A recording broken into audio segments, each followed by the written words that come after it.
보시면 상당히 깁니다. 굉장히 구체적이고 상세하게 나와 있습니다. 이 내용은 사무엘하 8장 1절에서 4절에 있는 내용을 배경으로 하는데요. 남쪽에 있는 에돔 사람들, 이스라엘의 남쪽에 있는 에돔 사람들의 공격을 받다가 또 북쪽에 있는 아람과의 전쟁을 펼치게 됩니다. 남쪽으로는 에돔을, 북쪽으로는 이 아람과의 전쟁을 벌이던 때에 다윗은 요압을 보내어 반란을 제압하고 그때의 상황을 배경으로 해서 지금 60편의 시를 쓰게 되었다라고 합니다. 하나님께서 이스라엘 백성들 젖바꿀이 흐르는 가나안 땅을 주실 때에 말씀드린 것처럼 그 땅을 평정하고 주시지 않았어요. 그러니까 이스라엘 백성들은 그냥 그 땅에 주인이 없는 땅이라고 생각을 했고 그 땅에 들어가기만 하면 그 땅의 임자가 되리라고 생각을 했습니다. 근데 막상 가보니 그 땅에 고스란히 강력한 주인들이 있어서요. 이스라엘 백성들은 전쟁의 준비를 하지 않았습니다. 그냥 걸어서 여기까지 왔던 백성들이에요. 나그네죠. 근데 그 나그네가 주인 행세를 한다는 것을 용납할 리가 없죠. 그런데 하나님은 약속하신 대로 그 땅을 이스라엘에게 주셨어요. 그 땅의 주인들을 몰아내긴 거죠. 근데 이스라엘 백성들이 머문 그 가나안 땅을 중심으로 말씀드린 남쪽에는 에돔이, 또 북쪽에는 아람이, 또 건너편에는 모압이라고 하는 족속들을 남겨두셨어요. 그 이유는 이스라엘 백성들이 하나님을 온전히 섬기게 하기 위한 마치 채찍으로 남겨두신 거죠. 그러니까 이 전쟁이 어쩔 수 없는 전쟁이 아닌 거예요. 다윗의 고백에 의하면 1절을 보시면 하나님이여 주께서 우리를 버려 흩으시고 분노하셔서 생긴 전쟁이에요.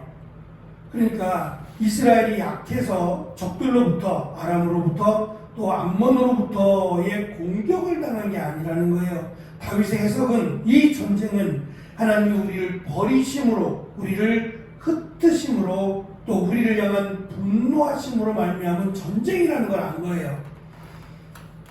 다시 말하면 이스라엘의 범죄죠. 이스라엘의 죄악으로 하나님 말씀에 순종하지 않음으로 인하여 생긴 전쟁입니다. 그래서 다윗은 이 전쟁을 이기게 해달라고 하는 기도에 앞서서 이 전쟁이 왜 일어났는지를 분명히 압니다. 그러니까 자신의 잘못도 있을 것이고 이스라엘 백성들의 죄악으로 말미암은 것일 수도 있어요. 그래서 이 시를 읽는 이스라엘 백성들, 특별히 말씀드린 바벨론으로 포로잡혀 갔다면, 그래서 늘 전쟁 속에 살아가야 할 수밖에 없는 후인들이라면 이 자신들의 상황, 또 이 전쟁통에 있는 그 상황이 힘이 없어서가 아니라 그들이 하나님의 말씀을 거역했고 하나님이 그것에 대한 징계로 이스라엘 백성들을 버리고 흩으시고 분노하셨기 때문임을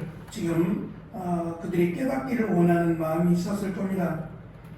사무엘하 8장의 내용과 이 시편 60편의 내용이 조금 다른 부분이 있습니다. 먼저는 시편 60편에서 설명하고 있는 이런 참담함 또는 비참함에 대해서 사무엘하 8장은 언급하지 않습니다. 그냥 전쟁에 대한 것만 설명하지 전쟁을 통한 어떤 감정의 기복이나 또 그 안타까운 마음들은 별로 표시하고 있지 않아요.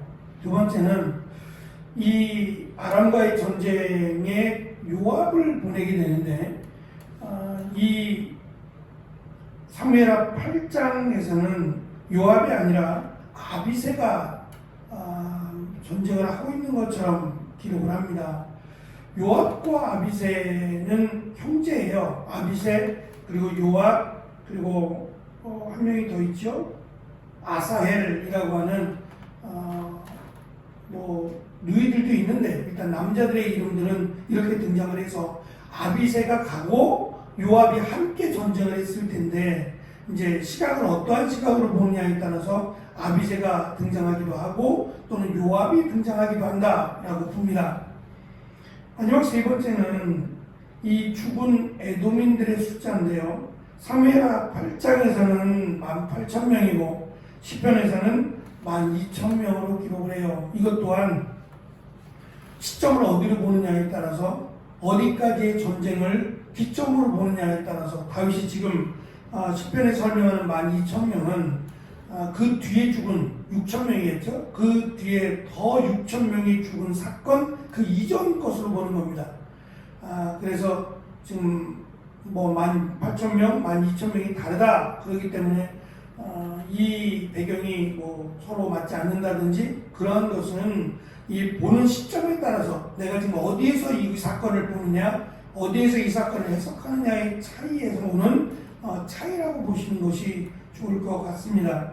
어쨌든 다윗은 이 전쟁, 아람과 암몬, 이 에돔과의 전쟁, 이 전쟁이 단순히 그 적들이 강하고 이스라엘이 약하기 때문에 해석하는 게 아니라 하나님께서 우리를 향한 진노로 해석을 합니다. 그래서 하나님의 진노가 거두어지면 하나님 우리가 회개하고 하나님께 나아가면 1절에서 하나님이여 우리를 회복시켜 주옵소서라고 하는 기도를 합니다.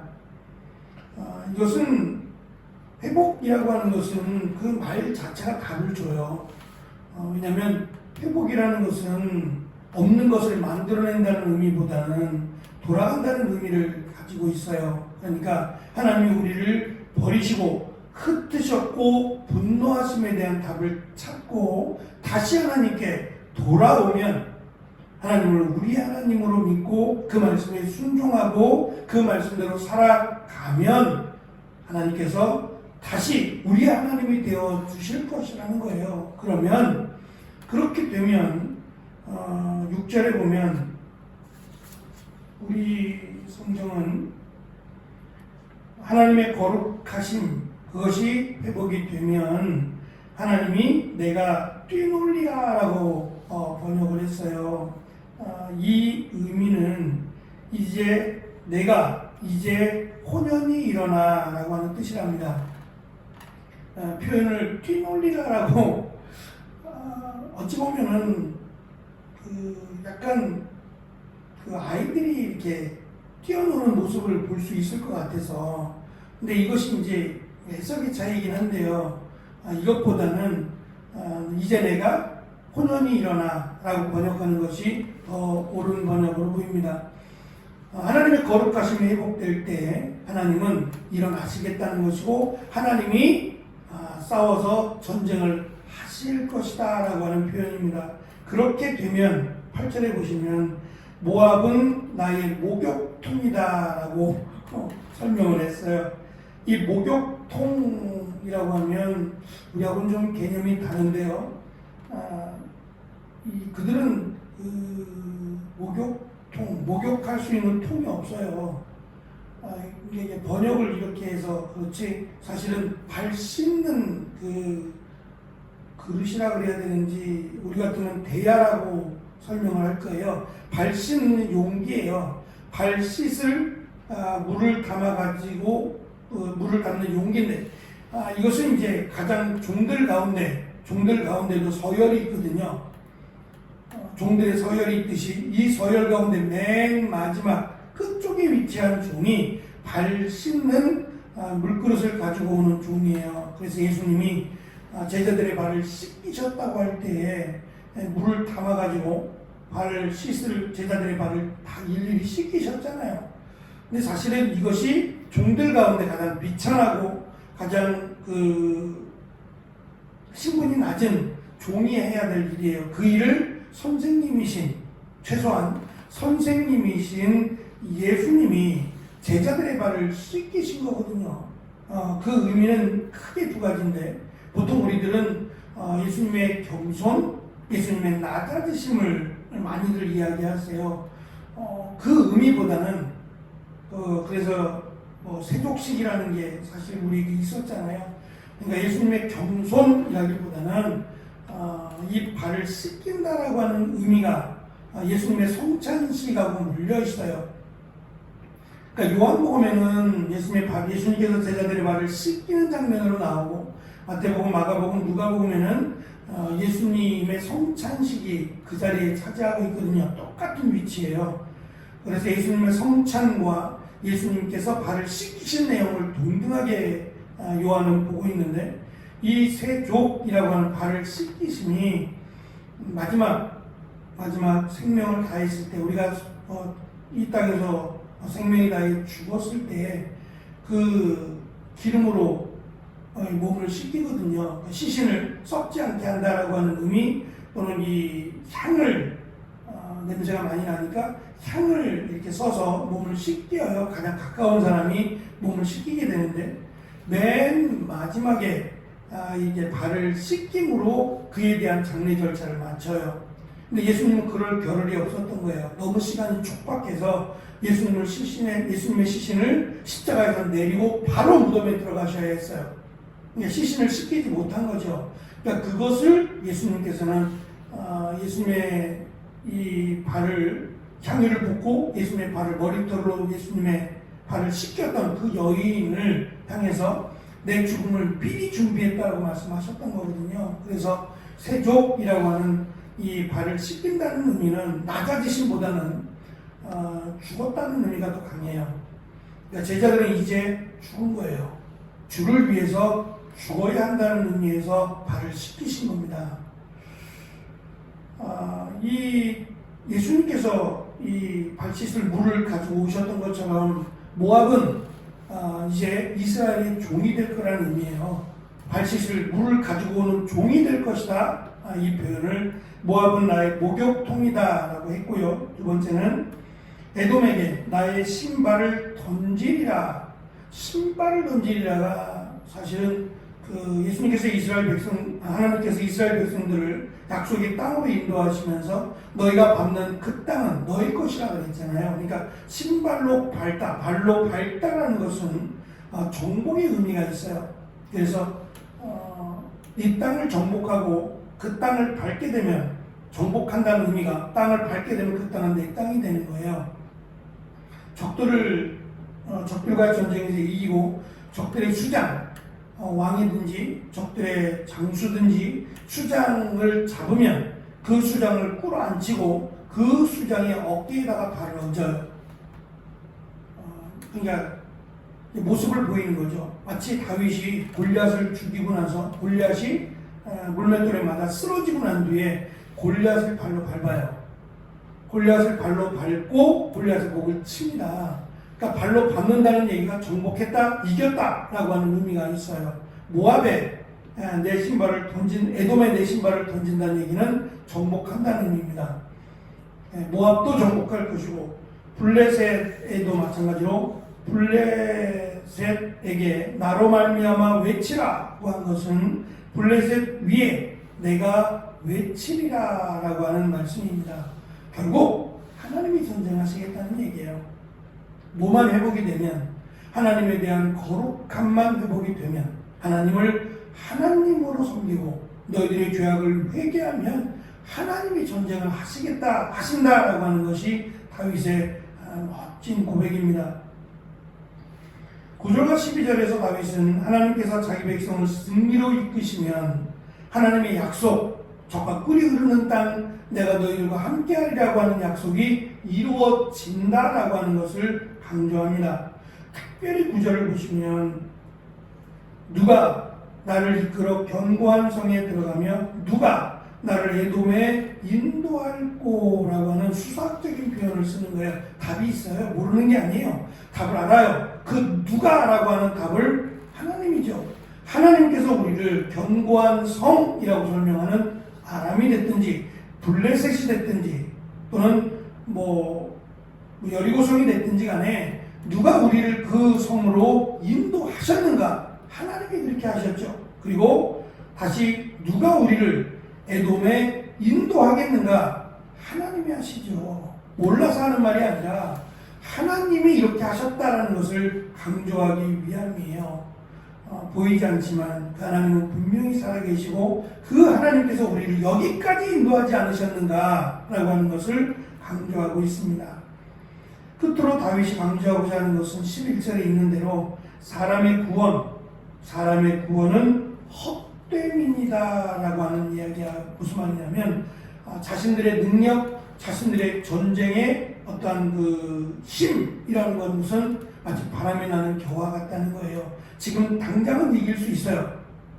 숫자가 많아서 전략이 좋아서 이길 수 있어요. 그런데 다윗의 고백은 그것이 헛된 거라는 거예요. 아무리 전장에 수가 많아도, 군인들의 수가 많아도, 아무리 그 전략적 무기가 강할지라도, 요새를 가지고 있고 이렇다 할지라도 하나님 앞에서 무용지물이라는 거예요. 우리가 잘 아는 여리고 성이라고 하는 견고한 성이 무너진 것은 하나님이 하셨어요. 아이성 3,000명만 가면 이길 수 있다고 생각을 했어요. 졌어요. 전쟁에 이기고 지는 것은 보통 보편적인 군인들의 수 또는 전략적 무기가 뛰어나냐 이런 것들로 결정을 합니다. 그러나 하나님 앞에서는 그런 모든 것들이 헛되다라는 거예요. 무용지물이 되는 겁니다. 오직 하나님을 믿으면 그리고 하나님의 말씀에 순종하면 이 전쟁은 이긴다라고 하는 것이 다윗의 고백이에요. 멋진 고백이고 신앙 고백이 되겠죠. 늘 아쉽다면 다윗이 이 답을 알았는데 다윗의 마지막 인생이 왜 그랬는가에 대한 안타까움이 있어요. 다윗은 자신의 부족함도 있겠지만 또 이렇게 살아가는 것이 후인들을 향해서 하는 권면의 말이기 때문이기도 합니다. 어쨌든 우리도 이 말씀 앞에 공감하고 다윗의 이 고백처럼 하나님이 혼연히 일어나 싸우시면 누가 하나님을 대적할 수 있겠는가? 하나님은 우리의 힘이요 능력이요 피난처요 요새다라고 하는 것이 다윗의 늘 고백이었던 것처럼 이 고백이야말로 지금 전쟁 가운데 있는 암몬과 아람과 에돔에 둘러싸여 있는 이스라엘 백성들이 지켜야 하고 깨달아야 할 가장 중요한 고백이다라고 하는 것을 다윗은 가르쳐 주면서 이스라엘 백성들이 포로로 잡혀가고 정말 암울하고 어제 살펴본 것처럼 어떤 답도 내릴 수 없을 때에 하나님이 그들을 다시 예루살렘으로 오게 하신 것 하나님이 하신 겁니다. 가장 중요한 것은 하나님을 향한 우리의 믿음이죠. 하나님을 향한 순종이라고 할 수 있을 겁니다. 말씀에 따라 말씀을 향해 나아가는 그리고 하나님께로 나아가 기도하는 이 귀한 믿음의 행보에 하나님은 분명히 축복하시고 함께 주실 겁니다. 기도하겠습니다.